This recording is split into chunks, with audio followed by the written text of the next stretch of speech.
I know, but I want to just put a sharp edge on the buzz I already have. Those were Jeffrey Dahmer's words to his superior officer at 5:45 in the morning, before reporting to work at a military medical facility. This wasn't 1991 when he was arrested. This was December 1980, when he was just 20 years old. And what you're about to see in these declassified Army documents will change everything you thought you knew about how one of America's most notorious criminals was created. Because the warning signs weren't just there. They were documented page after page, month after month, and absolutely nothing was done to stop what was coming. Welcome to Dahmer Analysis. If you're new here, hit that subscribe button right now because this is part 1 of a brand new 2-part series, diving deep into Jeffrey Dahmer's military records, documents that have been largely ignored by mainstream media. Today, we're exposing the 5 red flags that military officials documented but failed to act on. And in part 2, we'll answer the question that will blow your mind. How did Jeffrey Dahmer receive an honorable discharge after everything you're about to hear, despite his superiors literally calling for him to be jailed? Yeah, let that sink in. But first, let's go back to January 1979, when a directionless 18-year-old kid from Ohio made a decision that would put him in the U.S. Army. Before Jeffrey Dahmer became the name that still sends chills down people's spines, he was just a lost teenager. No direction, no purpose, and a family life that was completely falling apart. In January 1979, he enlisted in the U.S. Army. Maybe he thought it would give him structure. Maybe he thought it would fix him. Maybe his family just didn't know what else to do with him. His service lasted just over 2 years, until March 1981.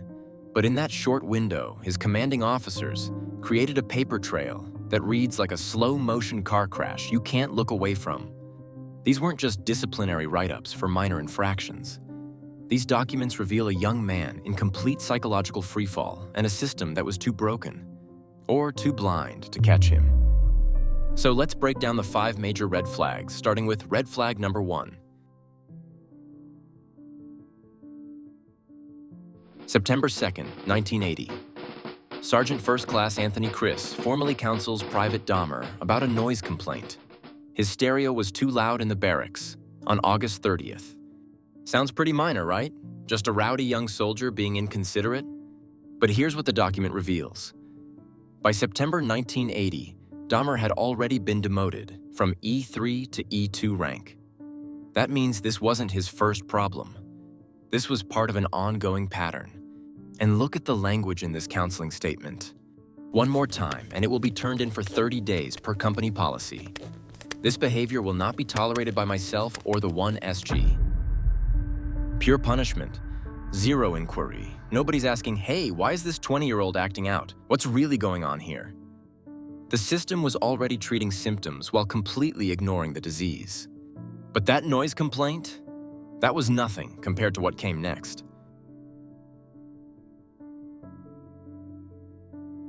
December 8th, 1980.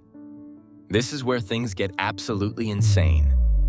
Jeffrey Dahmer worked at the medical aid station, a healthcare facility where soldiers came for treatment and medical care. On December 8th, he showed up approximately 45 minutes late and, I need you to hear this, he was so intoxicated he could not even stand up. Read that again. Could not stand up. The official statement says, when he came into the aid station, he was so intoxicated he could not even stand up. Put yourself in this scenario for a second. You're a soldier needing medical attention, and the person who's supposed to help you stumbles in, reeking of alcohol, literally unable to maintain balance. Now here's the part that should make you angry. What was the Army's response? They counseled him about the punishment that could be taken. They documented that he said he did not want no punishments or go to jail. And then, nothing. Back to work. No mandatory treatment. No mental health evaluation. No alcohol abuse intervention. As Jeff also refused that. A young man shows up to a medical facility so drunk he can't function, and the system's response is, don't do it again or you'll be in trouble. Not, you clearly need help. Let's get you into treatment. This wasn't just a policy failure. This was a complete abandonment of a soldier in crisis. And it gets worse. December 22nd, 1980. After multiple instances of being drunk and disorderly that weekend, yes, weekend, meaning this was constant, Dahmer is ordered to surrender his civilian clothing and stereo as punishment. His response? No. Just no. The statement reads, "He told myself and SFC Chris no, he was not going to lock up his belongings. At that time, I gave him a lawful order that his clothing and stereo will be turned in. He said no." Now, in the military, refusing a direct lawful order is serious. We're talking potential court-martial, jail time, dishonorable discharge. But here's what nobody seemed to understand. This wasn't malicious defiance. This was desperation. Think about it. Your entire life is spiraling out of control. You're drinking yourself into oblivion every day. You're failing at your job. You're being written up constantly. And now they want to take away the last few personal possessions that give you any sense of identity or control? That no wasn't rebellion. It was survival. It was a young man clinging to the last shreds of autonomy in a life that was completely falling apart. And still, nobody recognized this as a cry for help.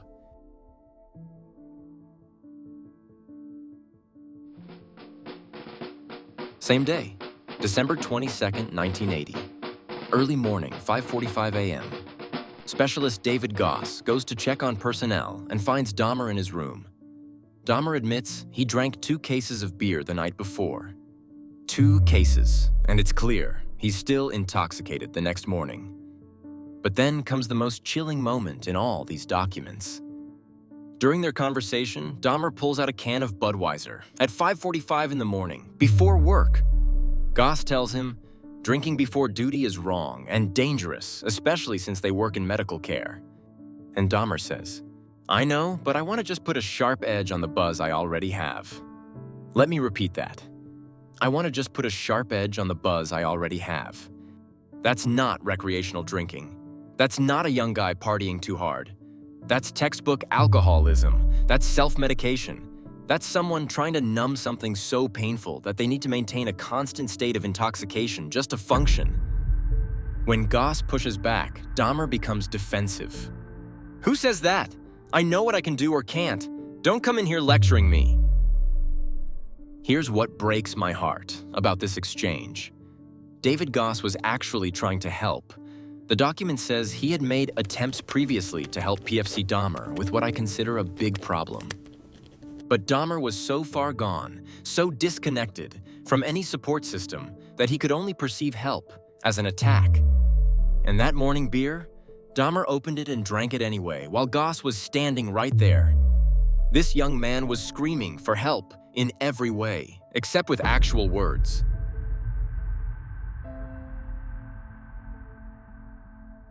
Let's rewind to August 8th, 1980. An earlier incident that really puts everything in perspective. The counseling statement says, Dahmer was caught going through the BEQ, looking in the refrigerator for food. The BEQ, Bachelor Enlisted Quarters. He was going through other people's living areas, looking for food. And the response? You guessed it. You had no business in the BEQ, and this behavior will not be tolerated by myself or the 1SG. But wait, stop, back up. Why was a soldier searching for food? Was he not eating properly? Did he not have money for food? Was his alcohol abuse so severe that he was spending all his money on drinking? These are the questions that should have been asked. These are the red flags that scream this person needs immediate intervention. But nobody asked. They just documented the infraction and moved on. A young man is literally scrounging for food, showing up to work, blackout drunk, drinking every morning, refusing orders. And the pattern continues.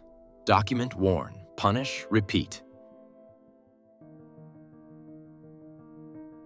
Here's what makes this entire situation so tragically frustrating. Dahmer's superiors weren't bad people.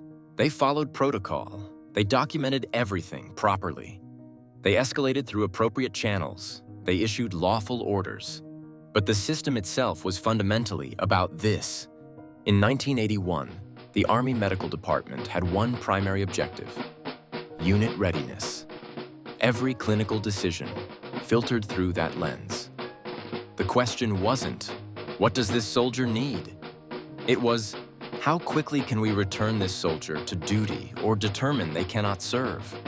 The system assumed two things: that leaders would recognize mental health symptoms and make referrals, that soldiers would accept help. But neither assumption held true in Dahmer's case. His leaders were trained to see infractions, not symptoms. They were trained to prioritize order over wellness. They responded to crisis with punishment, not intervention. And here's the most damning detail of all. When Dahmer showed up to his medical workplace, too drunk to stand, he was literally surrounded by healthcare resources. The aid station had access to mental health services. Medical professionals were right there, and nobody walked him to treatment. Instead, they wrote him up and sent him on his way.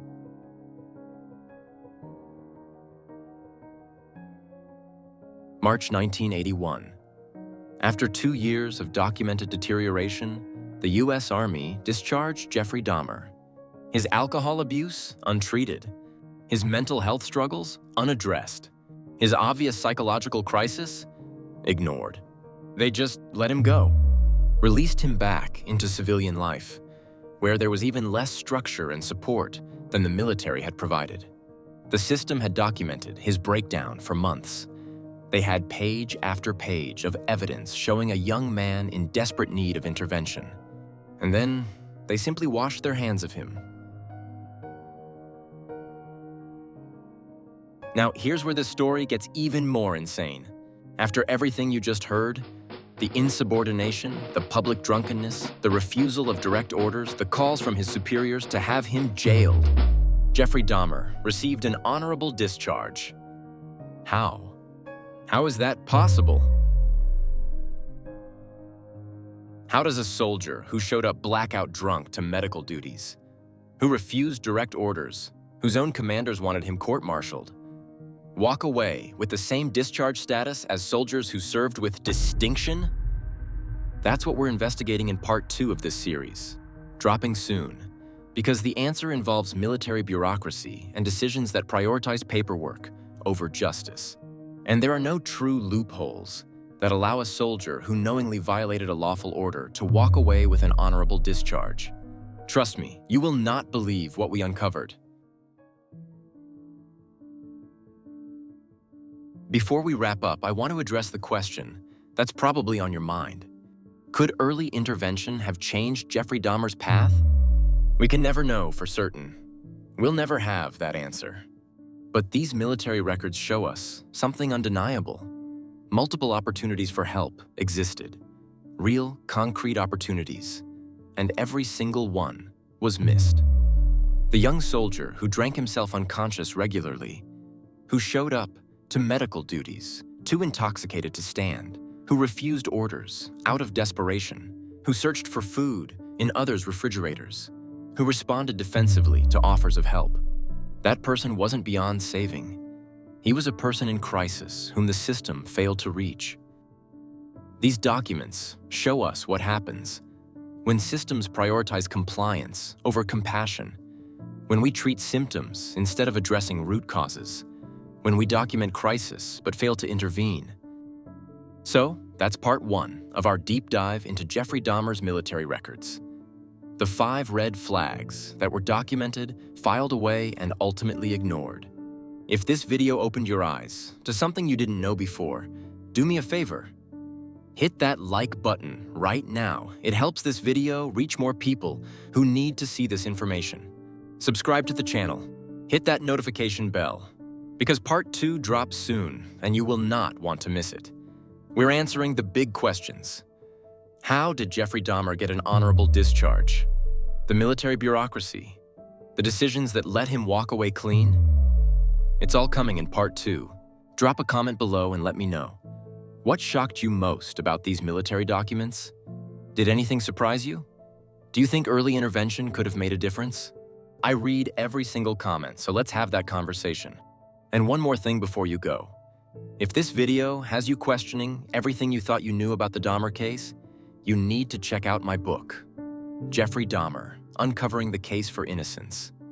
It's available on Amazon and other good online retailers. And if you want to follow this investigation as it unfolds in real time, join our free Substack for more exclusive updates and deep dives. All the links are in the description below and in my bio. Thanks for watching. See you in part 2.